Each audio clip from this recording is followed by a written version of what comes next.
Dando início à resolução das questões da prova 2022.1 de matemática, a gente vai começar pela primeira questão. Um reservatório em formato cilíndrico possui volume de 18.000 metros cúbicos e raio da base 20 metros. Com o desgaste do reservatório, ele será desativado e será construído um reservatório cúbico com a mesma capacidade do cilíndrico. A aresta do novo reservatório é... Então, uma questão de geometria espacial, que traz para a gente aí duas figuras bem conhecidas, né, durante a preparação do vestibulando, que é o cilindro e o cubo. Lembrando que você precisa ter pleno conhecimento sobre os principais sólidos cobrados nos vestibulares, cubo, paralelepípedo, esfera, e todas as formas que dizem respeito a esse cara. No caso, essa questão está trabalhando com volumes, né? E não trouxe esses desenhos aqui, a gente já colocou para facilitar, né, ganhar tempo.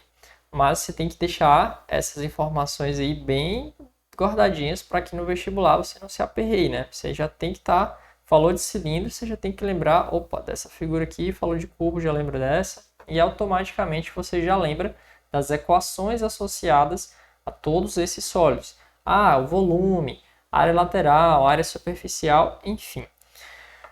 Vamos lá. O que a questão traz aqui para a gente? Ele fala que eu tenho um reservatório cilíndrico.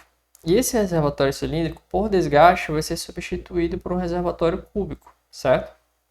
Mas o volume que eu tinha aqui no início vai ser o mesmo volume que eu vou ter no fim, certo? Isso a questão garante pra gente, tá? Aqui, ó, se olhar com calma, ele fala: com o desgaste do reservatório, ele será desativado e será construído um reservatório cúbico com a mesma capacidade do cilindro. E qual que é a capacidade desse volume cilíndrico que eu tinha no início? Vamos só colocar aqui uma linha do tempo. Ó. Aqui seria o antes, que era o reservatório cilíndrico inicial. E aqui vai ser o nosso depois. Ele fala para a gente aqui no começo que um reservatório em formato cilíndrico possui volume de 18.000 metros cúbicos e raio da base 20 metros. Então vamos anotar aqui essas informações, né? Vamos lembrar que a base de um cilindro é qualquer um desses círculos, né? Então, todo cilindro tem dois círculos que qualquer um deles pode representar o que a gente chama de base, beleza? Então, esses dois círculos são idênticos, então o raio de um vai ser o raio do outro. Aqui, no caso, eu vou colocar aqui embaixo, porque é mais comum a gente associar raio da base a base como sendo essa parte inferior. Então, ele fala que o raio dessa base, ou seja, o raio desse círculo, mede quanto? Mede 20 metros. Então, o raio são 20 metros. Ok. E o que mais que ele deu para a gente no início? Ele deu que o volume aí desse recipiente, desse reservatório, são 18.000 metros cúbicos. Ok.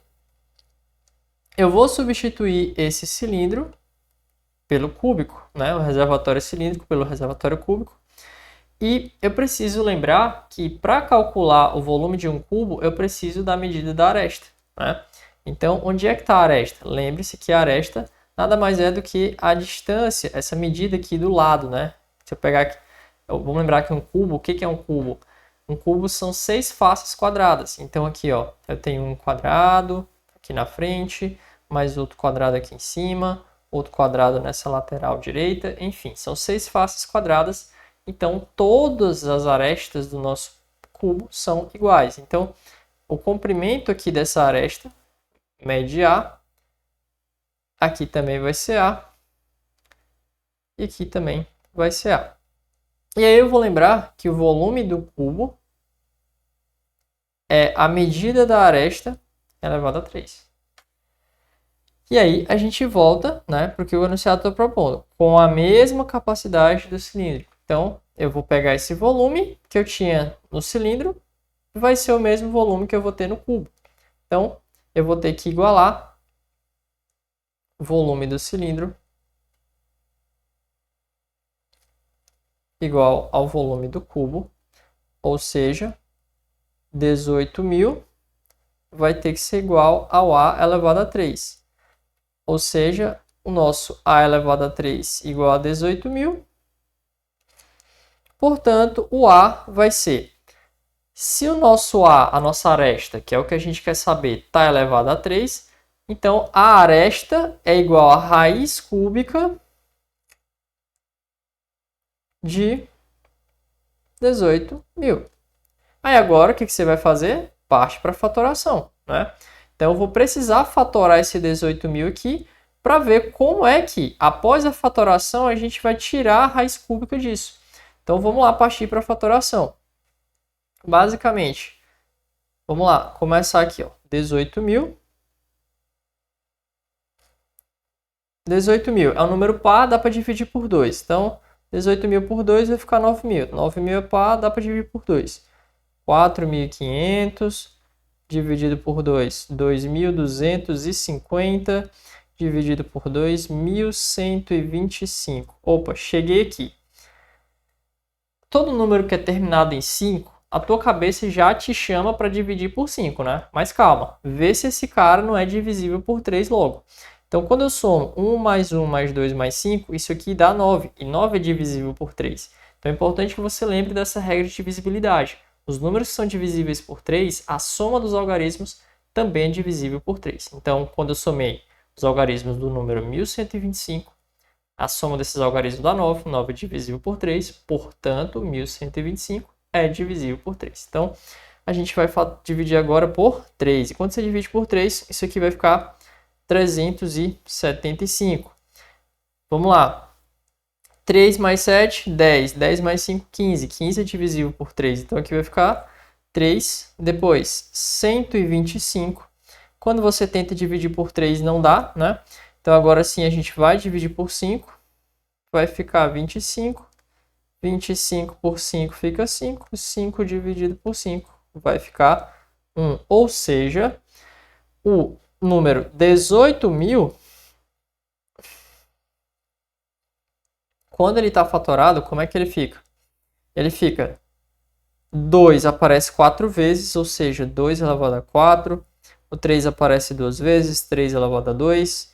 E o 5 aparece 3 vezes, 5 elevado a 3. Ou seja, o 18.000 é 2 elevado a 4, vezes 3 elevado a 2, vezes 5 elevado a 3. E como a gente quer descobrir quanto é a raiz cúbica de 18.000, eu vou trazer aqui para o cantinho para a gente fazer o desenvolvimento desse cálculo, certo? Então vamos lá, a gente quer saber quanto é a raiz cúbica de 18.000. A gente acabou de ver que a raiz cúbica de 18.000, o 18.000 é a mesma coisa que 2 elevado a 4, vezes 3 elevado a 2, vezes 5 elevado a 3. Beleza, todo mundo aqui dentro da raiz. O que você vai fazer agora? Ó? Vamos lá. Esse cara que está aqui do lado de fora é o índice, né? Então, o índice da raiz. Raiz cúbica, por quê? Porque o índice é 3. Então, dentro da raiz, eu tenho o 2 que está elevado a 4, o 3 que está elevado a 2 e o 5 que está elevado a 3. Então, eu já consigo ver que o 5 elevado a 3, ó, esse 3 que está aqui, você já consegue dividir pelo índice e o 5 sai da raiz, né? O 2, como ele tem um expoente que é maior do que o índice, dá para a gente manipular o 2. O que a gente vai fazer com esse 2 elevado a 4? A gente vai fazer uma troca bem tranquila usando as propriedades de potenciação. O 2 elevado a 4 é como se fosse 2 elevado a 3 vezes 2 elevado a 1. Lembra da propriedade de potenciação? Quando eu multiplico essa potência vezes essa, o que eu faço? Eu conservo a base e somo os expoentes, ou seja, 2 elevado a 4, que é o número que a gente tinha no início. Então, a única coisa que eu estou fazendo é uma manipulação para a gente poder chegar num resultado. E essa manipulação não é tirada do nada, de forma alguma. Isso a gente treina bastante durante as preparações. É o que eu acabei de falar. Quando você tem um expoente, aqui que é maior do que o índice, você tem que transformar esse expoente em alguma outra coisa para poder prosseguir com o cálculo. O que foi que eu fiz? Eu peguei esse 4 e, usando propriedades, coloquei como sendo 2 elevado a 3 vezes 2 elevado a 1. Ou seja, 2 elevado a 4 é isto aqui, beleza? Se você tem dificuldade nisso, pega umas listazinhas auxiliares, treina bastante, porque quanto mais treinado você está em fatoração, melhor, tá? Então, continuando aqui, vai ficar 3 elevado a 2 vezes 5 elevado a 3, tudo dentro da raiz. E agora, Wendel, o que a gente vai fazer? Bom, agora é só correr para o abraço, porque eu consigo ver, ó, que tenho 2 elevado a 3, 5 elevado a 3, esses caras, ó, eles vão sair da raiz, correto? Então, como é que eles saem da raiz? Bom, Esse 2 elevado a 3, você pega o 3 e divide pelo índice. Quanto é 3 dividido por 3? Vai ficar 1. Ou seja, o 2 do lado de fora vai ficar 2 elevado a 1. Esse 5 elevado a 3 aqui, quando ele sair da raiz, né, também vai sair como 5 elevado a 1, do mesmo jeito do 2. E aí, quem que ficou dentro da raiz? Dentro da raiz ficaram esses dois carinhas aqui, porque não tem como sair, ó. Esse expoente 1 e esse expoente 2, ambos são menores que o 3, então não dá para fazer nada, beleza? Então, vai ficar dentro da raiz aí, raiz cúbica de 2 vezes 3 elevado a 2, vai ficar quanto, gente? É 2 vezes 9, que isso é 18. Ou seja, ajeitando aqui, vai ficar 2 vezes 5, 10. 10 vezes a raiz cúbica de 18. Portanto, para a gente finalizar a nossa questão, o que acontece aqui? Finalizando, a aresta do nosso cubo é igual a 10 raiz cúbica de 18, tá bom? Então, a gente levou mais tempo aqui na parte algébrica do que na questão de geometria espacial mesmo, porque a geometria espacial ela acabou aqui, ó, quando eu tive que igualar o volume das duas coisas, né? E lembrar, obviamente, como é que calculou o volume de um cubo. Outra coisa que tu pode se perguntar, Wendel, e esse raio aqui, serviu para nada? Não, não serviu para nada, tá? Então, o tempo maior aqui dessa questão foi justamente revisar essa questão da fatoração, regras de divisibilidade e umas manipulações aqui no final que você precisa ter em mente, caso seja necessário na hora da prova. Então, uma boa questão para a gente revisar muita coisa, mas uma questão relativamente tranquila do ponto de vista da geometria espacial, né? Então, vamos para a próxima.